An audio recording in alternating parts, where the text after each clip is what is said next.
तो आज हम लोग का नेक्स्ट क्लास है ना, क्लास नंबर 2 है ना, क्लास 2। चलिए, तो क्लास 2 में हम लोग सबसे पहले हम लोग को जो एमसीक्यू तो देख लिए थे एनपीओ का। आज हम लोग देखते हैं सब्जेक्टिव। ऑब्जेक्टिव सब्जेक्टिव में क्या क्या हम लोग का है देख लीजिए थोड़ा सा। सबसे पहले क्या बोला है, सचिव को मानदेय का भुगतान क्या है, मतलब कि किस नेचर का है ना। सचिव यानी सेक्रेटरी का जो सैलरी मिलता है, जो मिलता है उसको, जो भी मानदेय मिलता है ना, तो किस नेचर का होता है। देखिए, सेक्रेटरी जो होता है एक एम्प्लॉय होता है, और एक एम्प्लॉय को जो पैसा मिलता है बार बार मिलता है। आप लोग उसी दिन बताए थे। एक्सपेंसेस यानी कि जो है दो नेचर का होता है। एक्सपेंस आपका दो नेचर का होता है, पहला होता है कैपिटल नेचर और दूसरा होता है रेवेन्यू नेचर। कैपिटल नेचर को हम लोग उसको बोलेंगे, कैपिटल नेचर को हम लोग उसको बोलेंगे जो कभी कभार होता है ना। और रेवेन्यू नेचर हम लोग उसको कहेंगे जो बार बार होता है। रेवेन्यू नेचर का खर्चा हम लोग उसको बोलेंगे जो बार बार होता है, कैपिटल नेचर का जो कभी कभार होता है। तो सचिव को जो हम लोग सेक्रेटरी को जो मानदेय देंगे, सैलरी देंगे, वो तो बार बार देना पड़ेगा ना। तो किस नेचर का होगा, रेवेन्यू नेचर का होगा। ध्यान दीजिएगा, इसमें हिंदी लिखा हुआ है लेकिन कोशिश करेंगे हम लोग हिंदी इंग्लिश दोनों को कवर करने का, ठीक है। चलिए, क्वेश्चन नंबर 2 बोलता है चालू वर्ष यानी करंट ईयर में एडवांस, किसका एडवांस, सब्सक्रिप्शन का एडवांस क्या कहलाता है। देखिए, आपको मान के चलिए सब्सक्रिप्शन सबसे पहले आपके लिए क्या है, इनकम है। सब्सक्रिप्शन सबसे पहले में हम लोग क्या है, इनकम है। किस नेचर का है, तो रेवेन्यू नेचर का है। रेवेन्यू नेचर का इनकम है तो अगर मान के चलिए पहले ही कोई पेमेंट कर देता है तो आपका क्या है, काम से पहले पैसा मिलना क्या होता है आपके लिए, एक लाइबिलिटी होता है। यानी लाइबिलिटी होता है तो कहाँ दिखाइएगा, बैलेंस शीट का लाइबिलिटी साइड में दिखाइएगा, है ना। चलिए, बहुत बढ़िया, आगे बढ़िए। क्वेश्चन नंबर 3, पूंजी कोष की गणना कैसे की जाती है। पूंजी कोष की गणना कैसे की जाती है। पूंजी कोष यानी कैपिटल फंड। कैपिटल फंड जो है, यानी जानते ही आप एनपीओ में जो बैलेंस शीट बनता है वो फंड बेस्ड चलता है, फंड बेस्ड अकाउंटिंग चलता है। फंड बेस्ड अकाउंटिंग में फंड जो होता है, कैपिटल फंड किस साइड दिखाते हैं, तो बैलेंस शीट का लाइबिलिटी साइड, है ना। हमेशा ध्यान में रखेंगे। कैपिटल फंड जो है बनाते कैसे हैं, तो बैलेंस शीट जब बनाते हैं आप, उसमें लाइबिलिटी साइड में सबसे पहले क्या दिखते हैं, कैपिटल फंड, ठीक है। कैपिटल फंड में आप क्या करते हैं, अगर सरप्लस आया होगा, किसका सरप्लस आता है, तो इनकम एक्सपेंडिचर का, इनकम और एक्सपेंडिचर का अगर सरप्लस आएगा तो जोड़ दीजिएगा, अगर डिफिशिएट होगा तो उसको क्या कीजिएगा, लेस कर दीजिएगा, और लेस करके आप बैलेंस दिखा दीजिएगा, है ना। सिंपल है। चलिए आगे बढ़ते हैं। क्वेश्चन नंबर 4, क्वेश्चन नंबर बोलते कौन सी मद प्राप्ति और भुगतान खाते में जाएगी। तो जानते हैं आप, प्राप्ति और भुगतान खाता में कौन सा मद जाता है, तो जो रेवेन्यू नेचर का हो, कैपिटल नेचर का हो, वही जाता है ना। तो दिखा दीजिएगा उसको। कैपिटल क्या लिखा है, लाइफ मेंबरशिप फी लिखा है इसमें आंसर, है ना। आजीवन सदस्यता शुल्क, लाइफ मेंबरशिप फी, है ना, ध्यान में रखेंगे। क्वेश्चन नंबर 5, एक स्कूल द्वारा वार्षिक कोष कोष अब जानते हैं वार्षिक बोल रहा है ना, स्कूल में वार्षिक कोष के लिए प्राप्त किया गया चंदा। अच्छा, वार्षिक बोल रहा है, वार्षिक मतलब एक सालों में एक बार मिलेगा या फिर कई सालों में एक बार मिलेगा। जानते हैं आप किस नेचर का इनकम होगा, किस नेचर का इनकम माना जाएगा, तो कैपिटल नेचर का माना जाएगा।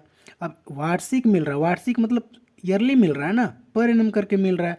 अगर पर एनम है तो वो आपका किस नेचर का होगा, पूंजीकृत प्राप्ति होगा, यानी कि कैपिटल नेचर का इनकम होगा। आगे बढ़ते हैं। क्वेश्चन नंबर 6 क्या कहता है, आगम एवं शोधन खाते की एक विशेषता बताइए। क्या होगा विशेषता, तो इसका विशेषता होता है यार रोकड़ प्राप्त पुस्तक की तरह है ना। रोकड़ प्राप्त पुस्तक जानते ही हैं आप लोग, कैशबुक में जैसे काम करते हैं वैसे ही बनता है रिसीवर पेमेंट अकाउंट, है ना। चलिए, सेम टू सेम आपका उसी के जैसा है। कैशबुक जो अगर जानते हैं, कैशबुक अगर आपको आता है तो रिसीव और पेमेंट अकाउंट में कोई दिक्कत नहीं है, सेम उसी के जैसा होता है। क्वेश्चन नंबर 7, प्राप्ति एवं भुगतान खाता की तरह विशेषता, प्राप्ति और भुगतान खाता की एक विशेषता बताइए। प्राप्ति और भुगतान मतलब यानी रिसीव और पेमेंट का अकाउंट का एक आपको विशेषता बताने बोल रहा है। क्या होता है, ये एक रोकड़ बैस मतलब कि एक कैशबुक की तरह होता है। सबसे बड़ा इसका विशेषता क्या है कि ये कैश जस्ट लाइक आप लोग को लिखाए भी थे, ये जस्ट लाइक किसके जैसा होता है, कैशबुक के जैसा होता है। आप लोग जानते ही हैं, है ना। अगर आप बेसिक पढ़ के आए हैं तो कोई दिक्कत नहीं होगा। क्वेश्चन नंबर नेक्स्ट आ जाइए। क्वेश्चन नंबर नेक्स्ट यानी कि 8, गैर व्यापारिक संस्थाओं की आय का एक मुख्य स्रोत क्या होता है। गैर व्यापारिक संस्थाओं का मुख्य स्रोत यानी एनपीओ, नॉन प्रॉफिट ऑर्गेनाइजेशन का मुख्य स्रोत क्या होता है, इनकम का। इनकम का मुख्य स्रोत क्या होता है, इनकम का। इनकम का इसका रिसोर्सेज क्या होता है?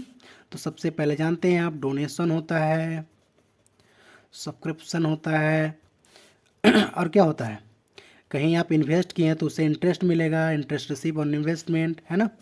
और क्या हो सकता है, सेल करेंगे कोई चीज़ को, sale of furniture, sale of assets, ये क्या है आपका साधन है, लेकिन किस नेचर का है, ये कैपिटल नेचर का है। लेकिन इसमें बोला का है, एक बार पढ़ लीजिए, इसमें बोला मुख्य स्रोत, मुख्य स्रोत मतलब कि उससे मेन, यानी कि मेन रिसोर्सेज क्या है उसका, मेन रिसोर्सेज है क्या, तो मेन रिसोर्सेज का क्या होगा, सब्सक्रिप्शन हो सकता है, डोनेशन हो सकता है, किसी को भी लिख दीजिए, किसी क्या लिखा है इसमें पढ़ती है, सदस्यों से प्राप्त चंदा, यानी सब्सक्रिप्शन मिला है, जितना भी मेंबर्स रहेंगे उस मेंबर से उस चंदा मिलता है, डोनेशन मिलता है ना, उसको दिखा दीजिएगा।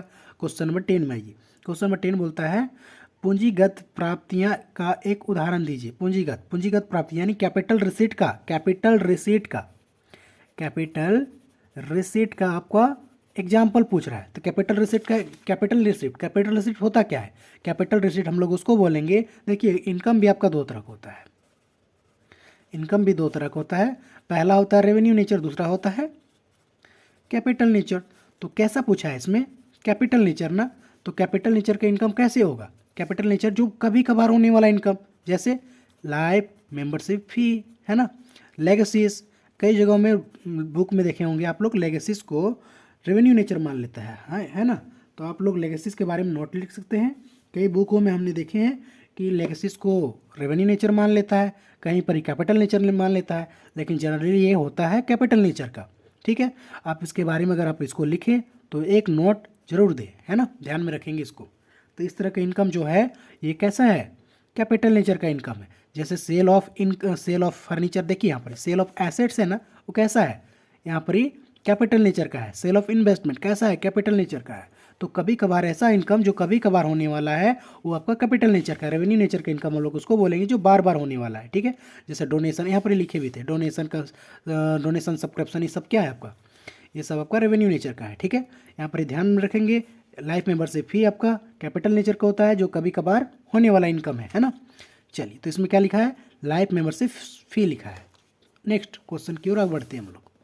अच्छा, इसमें ध्यान में रखेंगे आप, रिसीव और पेमेंट अकाउंट का एक बार डिफरेंस आप लोग जरूर देख लें, आप सबके पास बुक होगा, इसका डिफरेंस देखिएगा, कई बार ये एग्जाम में पूछा जाता है ना, ये बहुत ज़्यादा इंपॉर्टेंट हो जाता है। रिसीव और पेमेंट अकाउंट जो है, रिसीव और पेमेंट अकाउंट और रिसीव एंड पेमेंट, और इसमें जो इनकम एक्सपेंडिचर का जो डिफरेंस है, रिसीव और पेमेंट, है ना, और इसका इनकम और इनकम एक्सपेंडिचर का जो डिफरेंस है, डिफरेंस को कई बार पूछा जाता है और कई बार पूछा भी गया है, तो इसको आप डिफरेंस को अच्छी तरीक़ा से एक बार पढ़ के जाइएगा, है ना। हालांकि हम इसको कई बार बता चुके हैं। चलिए, फिर भी एक बार हम लोग आगे बढ़ते हैं आगे देखेंगे इसको, देखते हैं, थोड़ा सा आगे बढ़ते हैं। बोलता प्राप्ति एवं भुगतान खाता क्या कहलाता है, तो जानते हैं रिसीवर पेमेंट अकाउंट क्या कहलाता है ये जस्ट किसके जैसा होता है, कैशबुक के जैसा होता है, पैसा आएगा जाएगा तो उसको लिखेंगे, है ना, तो इसका उद्देश्य बता दीजिएगा, है ना, क्या होता है। नेक्स्ट क्वेश्चन बोलता है आय व्यय खाते का मुख्य विशेषता क्या हो, आय व्यय खाता, इनकम और एक्सपेंडिचर का इनकम और एक्सपेंडिचर अकाउंट को मुख्य मेन ऑब्जेक्टिव क्या होता है, तो बता दीजिएगा। सिंपल सिंपल चीज़ तो है, आप लोग को सब चीज़ सब बारे में बता चुके हैं। इनकम एंड एक्सपेंडिचर के बारे में, इसका मेन ऑब्जेक्टिव क्या है, देखिए एक बार पढ़ लेते हैं हम लोग। आय व्यय का एक नाममात्र खाता है, जानते हैं आप लोग, इनकम और एक्सपेंडिचर अकाउंट किस नेचर का खर्च, किस नेचर का, कौन सा अकाउंट है आपका, तो जानते हैं आप लोग नॉमिनल अकाउंट है ना, नॉमिनल अकाउंट है। और रिसीव और पेमेंट कौन सा अकाउंट होता है, रियल अकाउंट, ध्यान में रखेंगे, रिसीव और पेमेंट अकाउंट होता है, रियल अकाउंट होता है, जिसमें आपका पैसा आता है जाता है, आप लोग को पहले भी बता चुके हैं, ठीक है। रिसीव और पेमेंट अकाउंट ध्यान में रखेंगे, रियल अकाउंट होता है, जबकि इनकम एंड एक्सपेंडिचर अकाउंट, नाम से ही समझ में आ रहा है, इनकम और एक्सपेंडिचर, इनकम एंड एक्सपेंडिचर, ये जानते ही आपका किस नेचर का होगा, नॉमिनल नेचर का होगा, ठीक है। तो इसमें क्या करते हैं, ऑल एक्सपेंसेस को आप डेबिट करते हैं, ऑल एक्सपेंसेस एंड लॉसेस को आप डेबिट करते हैं, and all expenses and gains को आप क्रेडिट करते हैं, है ना। तो इस तरह का जो भी होगा देख लीजिएगा एक बार, सिंपल सिंपल है। उसके बाद बोला है पूंजी निधि, है ना, पूंजी निधि यानी कैपिटल फंड क्या होता है, कैपिटल फंड के बारे में आपको पूछा है कि उसको कैलकुलेट कैसे करते हैं, तो एक बार देख लीजिएगा इसको, है ना, सिंपल सा चीज़ है एक बार पढ़ लीजिएगा, देख लीजिएगा एक बार। चलिए देखते हैं मिलकर हम लोग। पूंजी कोष व्यय पर आय की अधिकता की कुल संचित राशि है। पूंजी, देखिए आप लोग अपना लैंग्वेज में लिखिए, कोई ज़रूरत नहीं है इसमें जो लिखा हुआ है वही लिखिए आप, आपको जो समझ में आता है। पूंजी निधि यानी कैपिटल फंड, कैपिटल फंड होता क्या है, कैपिटल फंड एक फंड है जिसमें हम लोग जिसका पैसा हम लोग कोई स्पेसिफिक जगह खर्चा करें या फिर जहाँ पर ज़रूरत पड़े उस पर करें, है ना। जैसे कि मान के चलिए आप इंटरटेनमेंट के लिए फंड बनाते हैं, है ना। तो वो क्या है, स्पेसिफिक फंड है, उसी पर खर्चा करेंगे, उसके अलावा कहीं पर ही नहीं करेंगे, है ना। तो सेम उसी के जैसा होता है, इसका ये फ्री होता है, इसका पैसा कहीं भी आप खर्च कर सकते हैं, है ना। तो पूंजी कोष व्यय आय की अधिकतम की तुलना संचित राशि है जिसमें पूंजी कोष को ऐसे मदों में शामिल किया जाता है जिसमें पूंजीकृत किया गया है, जैसे वसीयत है, क्या क्या लेते हैं आप देखिए तो, लेगेसीस है, इंट्रेंस फी है, लाइफ मेंबरशिप फी है, इस तरह के इनकम को आप कैपिटल फंड के अंदर लेते हैं, है ना। चलिए चंदा क्या है, डोनेशन क्या है, इसको भी बता दीजिएगा। और नेक्स्ट आपका प्राप्ति और भुगतान खाता और आय व्यय खाता में अंतर पूछा है, तो वो अंतर यहाँ पर ही लिखा हुआ है, ठीक है। आय व्यय खाता और प्राप्ति और भुगतान खाता और आय व्यय खाता, इनकम एक्सपेंडिचर अकाउंट और रिसीव और पेमेंट अकाउंट में डिफरेंस पूछा है, तो इसको आप लोग बता दीजिएगा, नॉर्मल सा चीज़ है ना। तो जानते ही हैं आप प्राप्ति और भुगतान खाता यानी रिसीव और पेमेंट अकाउंट कौन सा अकाउंट होता है, रियल अकाउंट, साफ साफ लिखा है वास्तविक खाता, जबकि नाम मात्र खाता है, नाम मात्र मतलब नॉमिनल अकाउंट है ना। तो इस तरह का 2-4 को आइटम लिख दीजिएगा, हो जाएगा। और एक चीज़ आप लोग देख लीजिएगा वसीयत को, ठीक है। वसीयत वह राशि है जो अलाभकारी संस्था किसी व्यक्ति द्वारा मरणोपरांत विल के कारण प्राप्त होता है। जानते ही आप लोग, जिसका कोई फैमिली मेम्बर नहीं होता है वो क्या करता है, किसी एनपीओ को डोनेट कर देता है ना। तो वो चीज़ है।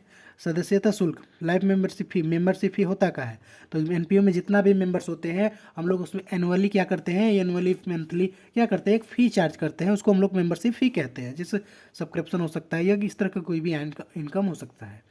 आगे बढ़ जाइए, आय व्यय खाता क्या होता है, इनकम और एक्सपेंडिचर अकाउंट क्या होता है, तो उसको भी एक बार देख लीजिएगा। आप लोग जानते हैं जस्ट किसके जैसा होता है, ये प्रॉफिट एंड लॉस अकाउंट के जैसा होता है, ठीक है। आगे बढ़ जाइए, लाभ ना कमाने वाली संस्था किसे कहते हैं, एनपीओ किसको कहते हैं, एनपीओ। जो कि हम लोग इसको अच्छी तरीके से देखें, आप लोग देख लीजिएगा इसको, हम लोग ये सब देख चुके हैं, है ना। बस हम लोग देख रहे हैं कि इंपॉर्टेंट क्वेश्चन क्या है, और उसका कुछ अगर वेल लगे तो हम लोग बताते हैं, है ना। कोष लाभ का क्या है, आधारित लेखांकन क्या है, कोष लाभ लिखा है क्या है इसमें, फंड बेस्ड अकाउंटिंग क्या है, फंड बेस्ड अकाउंटिंग। तो फंड बेस्ड अकाउंटिंग क्या होता है आप लोग जानते हैं, आप लोग का जो बैलेंस शीट बनता है किस बेसिस पर चलता है, ये फंड बेस्ड पर चलता है, ठीक है। तो एक बार इसको भी देख लीजिएगा। और यहाँ पर ये आपका बड़ा सा करके दिया है, प्राप्ति और भुगतान खाता और आय व्यय खाता में अंतर दिखा है, तो इसको हम लोग देख लेते हैं, ये इंपॉर्टेंट है, थोड़ा ज़्यादा ही इंपॉर्टेंट है ना। देखिए, आप रिसीव और पेमेंट अकाउंट कौन सा अकाउंट होता है, रियल अकाउंट, जबकि ये नॉमिनल अकाउंट होता है। अब जानते हैं रिसीव और पेमेंट अकाउंट किस बेसिस पर चलता है, ये ओनली ऑन कैश ट्रांजेक्शन लेता है, जबकि ये अक्रूवल बेसिस पर चलता है, रेवेन्यू नेचर का ट्रांजेक्शन को लेता है। वैसा इनकम या वैसा एक्सपेंस जो बार बार होता है लेकिन विथ एडजस्टमेंट लेता है, ये आपका है ना, कौन सा, इनकम एंड एक्सपेंडिचर का। लेकिन इसमें कोई एडजस्टमेंट नहीं, पैसा मिला तो ही लिखेंगे, पैसा गया तो ही लिखेंगे, है ना। और जानते ही हैं आप लोग, रिसीव और पेमेंट अकाउंट में जिस जैसे आपका कैश अकाउंट है सेम उसी के जैसा ये आपका रिसीव पेमेंट अकाउंट में। अब जानते हैं कैश अकाउंट में यानी कैश बुक में ओपनिंग बैलेंस होता है, सेम उसी के जैसा इसमें भी, किसमें, रिसीव और पेमेंट अकाउंट में भी एक ओपनिंग बैलेंस होता है, जिसको आप लोग कैश इन हैंड बोलते हैं या कैश एट बैंक बोल करके ओपनिंग करके लिखते हैं, है ना। आप लोग जानते ही ये चीज़। आगे बढ़ जाइए, जबकि यहाँ पर ही ऐसा कुछ नहीं होता है, यहाँ पर ही कुछ नहीं, ये साल में पूरा कंप्लीट किया जाता है। आगे बढ़िए, आप जानते हैं रिसीवर पेमेंट अकाउंट में जो पैसा आएगा उसको डेबिट करना है, जो जाएगा उसको क्रेडिट करना है, जो पैसा जाएगा उसको क्रेडिट करना है, जबकि आएगा तो उसको डेबिट करना है, ठीक है। और यहाँ पर ही वैसा नहीं है, यहाँ पर ही जो खर्चा होगा उसको एक्सपेंडिचर साइड लिखना पड़ता है, यानी कि डेबिट साइड, है ना। और जो आपका इनकम होता है उसको क्रेडिट साइड यानी इनकम साइड लिखना पड़ता है ना। लेकिन एडजस्टमेंट के साथ लिखते हैं, ठीक है। अच्छा, नेक्स्ट क्वेश्चन में बोला कि आय व्यय खाता और लाभ हानि खाता में अंतर पूछ दिया।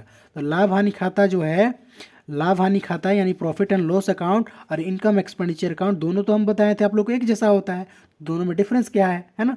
तो इसको एक बार अच्छे से देख लीजिएगा, सिंपल सा चीज़ है, सेम लगभग एक ही जैसा बनता है। यह देखिए, इनकम एक्सपेंडिचर अकाउंट कौन बनाता है, एनपीओ बनाता है, इसको कौन बनाएगा, बिजनेस करने वाला लोग कौन बनाएगा, है ना। प्रॉफिट एंड लॉस अकाउंट कौन बनाता है, बिजनेस करने वाला। अरे इनकम एक्सपेंडिचर कौन बनाता है, एनपीओ यानी नॉन प्रॉफिट ऑर्गेनाइजेशन वाला, जो पैसा कमाने के उद्देश्य से बिजनेस ना करे उसको बोलेंगे, है ना, सिंपल।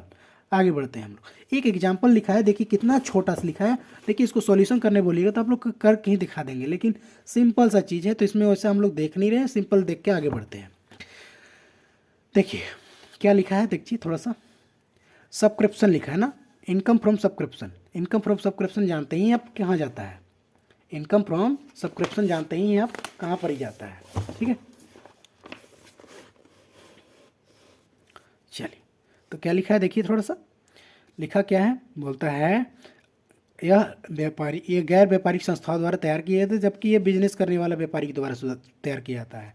और इसमें इनकम एंड एक्सपेंडिचर अकाउंट में जानते हैं, अगर प्रॉफिट होगा तो सरप्लस लिखते हैं, और लॉस होगा तो डिफिसिएट लिखते हैं ना, डिफिसिएट लिखते हैं। जबकि इसमें अगर प्रॉफिट होगा तो नेट प्रॉफिट लिखते हैं, है ना, और लॉस होता है तो नेट लॉस लिखते हैं, आप लोग जानते हैं, है ना। और इसमें जितना भी खर्चा होता है ना, सबको आप क्या करते हैं, जितना भी इस खाते में क्रेडिट शेष को व्यय और क्रेडिट शेड को व्यय पर आय की अधिकता, मतलब कि वही excess of income expenditure over इस जो लिखते हैं ना आप लोग, इनकम एंड एक्सपेंडिचर अकाउंट जो बनाते हैं उसको लिख रहा है। जैसे कि मान के चलिए आप इनकम और एक्सपेंडिचर अकाउंट बनाते हैं, है ना, इनकम एंड एक्सपेंडिचर अकाउंट बनाते हैं, तो यहाँ पर ही आप इधर की क्या चीज़ लिखते हैं, इनकम लिखते हैं ना, और इधर एक्सपेंडिचर। तो अगर मान के चलिए बैलेंस आपका इधर ज़्यादा होता है और इधर कम होता है, तो जो ज़्यादा होता है उसी को लेकर के इधर आते हैं आप, लेकर के आते हैं, मतलब क्या है, इनकम ओवर एक्सपेंडिचर, है ना, इनकम ओवर एक्सपेंडिचर होता है। अगर मान के चलिए वही एक्सपेंडिचर ज़्यादा हो जाए तो उसको क्या बोलेंगे, एक्सपेंडिचर ओवर इनकम। क्लियर है ना। आप अगर इधर आए तो सरप्लस लिखते हैं, इधर आए तो डिफिसिएट लिखते हैं, है ना। इनकम साइड आए बैलेंस तो डिफिसिएट लिखते हैं, जबकि एक्सपेंडिचर साइड बैलेंस आए तो सरप्लस लिखते हैं। या फिर इसको लिखने का और एक तरीका है, ऐसे लिख सकते हैं, यहाँ पर टू इनकम ओवर एक्सपेंडिचर, और जस्ट इसका उल्टा यहाँ पर ही लिखेंगे, है ना, एक्सपेंडिचर ओवर इनकम। क्लियर है, बैलेंसिंग फिगर दोनों साइड, बस हो गया, कोई दिक्कत थोड़ी है, सिंपल सा चीज़ है। चलिए, तो ये चीज़ें हैं, तो इसको हम लोग देख लेंगे एक बार, है ना, सिंपल चीज़ है।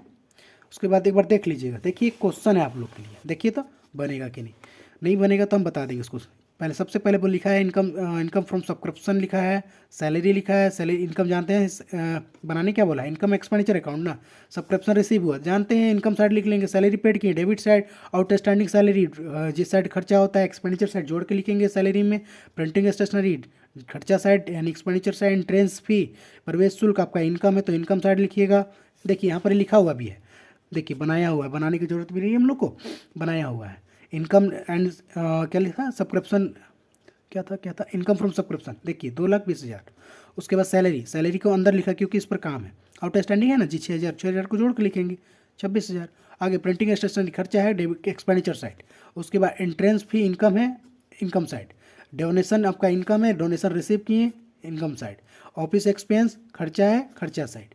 रेंट खर्चा है, खर्चा साइड। उसके बाद मिसलेनियस एक्सपेंस खर्चा है, खर्चा साइड। आप जानते ही हैं, अब आपका इनकम जो है, इनकम ज़्यादा है, आपका इनकम टोटल कितना आ गया, 2,50,000, तो उसको इधर लेकर के आए, बैलेंसिंग फिगर कितना आया, 1,59,900। इसको आप सरप्लस बोले या फिर excess of income over expenditure, वही जिसको तभी समझा रहे थे हम, है ना। चलो आगे बढ़ते हैं। और एक चीज़ बचा हुआ है, थोड़ा सा इसको देख लेते हैं। देखिए